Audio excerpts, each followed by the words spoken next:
Pakistan history MCQ series के lecture 8 में discuss किया जा रहा है 1941 से लेकर 1947 तक के मुख्तलिफ इवेंट्स पे एमसीक्यूज़। अगर आपने प्रीवियस 7 लेक्चर्स नहीं देखे तो उसमें हमने 140 तक के क्वेश्चन डिस्कस किए हुए हैं।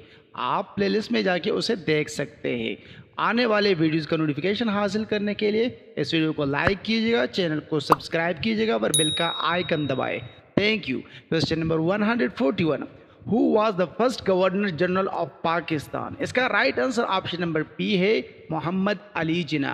मोहम्मद अली जिन्ना जो कि उस वक्त ऑल इंडिया मुस्लिम लीग के प्रेसिडेंट थे, वो पाकिस्तान बनने पे पहले पाकिस्तान के गवर्नर जनरल बन गए थे।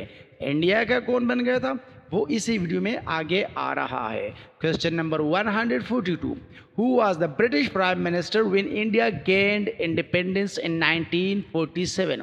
इसका right answer option number B है क्लेमेंट एटली। ब्रिटिश का प्राइम मिनिस्टर कौन था जब इंडिया और पाकिस्तान पार्टीशन हो गए थे, जिसकी जो इंडिपेंडेंस हो गई थी 1947 में? तो इसका right answer option number B है क्लेमेंट एटली। ये उस वक्त ब्रिटिश यानी बरतानिया का प्राइम मिनिस्टर था। Question number 143, which Indian nationalist leader formed the Indian National Army INA in 1942 with the aim of liberating India from British rule with Japanese assistance? इसका right answer option number C है सुभाष चंद्र बोस। सुभाष चंद्र बोस ने Indian National Army INA 1942 में बनाई थी, और चूँकि उस वक्त वर्ल्ड वॉर 2 चल रही थी तो जापानीज़ ब्रिटेन के ख़िलाफ़ थे, तो चाइना इंडिया जहाँ भी ब्रिटिश जा रहा था तो जापान उसके मुखालिफ कुव्वतों को सपोर्ट करता जा रहा था। फिर इसकी वजह से सुभाष चंद्र बोस को बहुत मुश्किलात भी पेश आई। जवाहरलाल नेहरू ने उसकी मदद भी बहुत की थी। Question number 144, which event in 1943 where millions died due to food shortage exacerbated by government policies and British interference is known as the Bengal famine? इसका right answer option number C में है बंगाल फेमीन। सॉरी, रॉन्गली हम इसको question में ही बता चुके हैं, लेकिन इसका राइट आंसर बंगाल फेमीन है। ये आपको याद रखना है कि 1943 में बंगाल फेमीन आई थी, बंगाल में कहत आई थी। उस वक्त फूड की शॉर्टेज भी थी, लेकिन हुकूमत ने उस पर कोई तवज्जो नहीं दी थी, तो उसकी वजह से वहाँ पर लाखों की तादाद में लोग मर गए थे। Question number 145, which agreement announced by the British government in 1946 proposed the partition of India into 2 separate nations, India and Pakistan? इसका right answer option number B है माउंट बैटन प्लान। उसको माउंट बैटन प्लान कहा गया, जिसके तहत पाकिस्तान और इंडिया को 2 अलग अलग नेशंस में सेपरेट करने या इसको पार्टीशन करने का जो हुकूमती प्रपोजल था वो पेश किया गया। यह 1946 में पेश की गई। इससे पहले ब्रिटिश आज़ादी देने के लिए तैयार हो चुका था, लेकिन वो दोनों को पार्टीशन बनाने में तैयार नहीं थे, पर फिर माउंट बैटन प्लान के ज़रिए से उसको पार्टीशन किया गया। डिटेल आप यहाँ पर रीड कर सकते हैं। Question number 146, who was the last British viceroy of India tasked with overseeing the transition to independence and the partition of British India? इसका right answer option number B है Lord Mountbatten. Lord Mountbatten ये last viceroy थे India के, जिन्होंने जो power की transition करनी थी ब्रिटिश हुकूमत से 2 अलग अलग डोमिनियंस में, यानी पाकिस्तान एंड इंडिया ट्रांजिशन का काम करना था। उन्होंने लॉर्ड माउंट बैटन इसके लिए आए थे लास्ट वायसराय बन के। इसकी एक्सप्लेनेशन आप देख सकते हैं। Question number 147, which event in 1940 organized by the All India Muslim League demanded the creation of a separate nation for Muslims in British India? इसका राइट आंसर ऑप्शन नंबर ए में है लाहौर रेजोल्यूशन। 1940 में लाहौर रेजोल्यूशन हुई थी। मुस्लिम लीग ने all India National Congress जो थी वो अलग स्टेज तैयार करते थे, और मुस्लिम लीग अलग। तो जो मुस्लिम लीग ने तैयार की थी इसको लाहौर रेजोल्यूशन कहा गया, और इसमें मुसलमानों के लिए एक अलग वतन का मुतालिबा किया गया था। Question number 148, who was the first prime minister of Pakistan? इसका right answer option number B है, लियाकत अली खान। आप बाकी डिटेल यहाँ पर देख सकते हैं। Question number 149, which province of British India saw the massacre of hundreds of civilians during the Noakhali riots of 1946, leading to communal violence between Hindus and Muslims? तो इसका राइट आंसर यहाँ पर ऑप्शन नंबर बी है, बंगाल।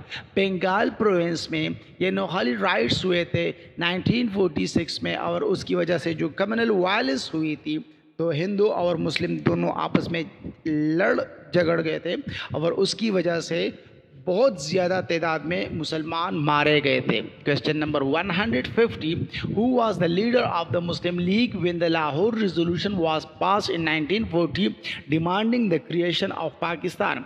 इसका right answer option number B है, मोहम्मद अली जिन्ना। मोहम्मद अली जिन्ना तब मुस्लिम लीग के president थे। Question number 151, which Indian leader served as the president of the Indian National Congress during its Ramagarh session in 1940, advocating for individual civil disobedience against British rule?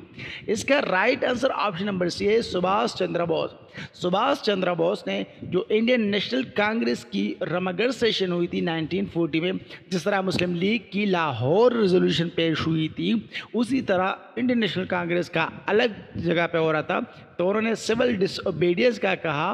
उस वक्त president थे Subhash Chandra Bose, All India National Congress के, मतलब वो सेशन प्रिजाइड कर रहे थे। Question number 152, which part won loss general election conducted in United India in December 1945? दिसंबर 1945 में आखिरी इलेक्शन हुआ था यूनाइटेड इंडिया में, तो वो इलेक्शन कांग्रेस पार्टी ने जीता था।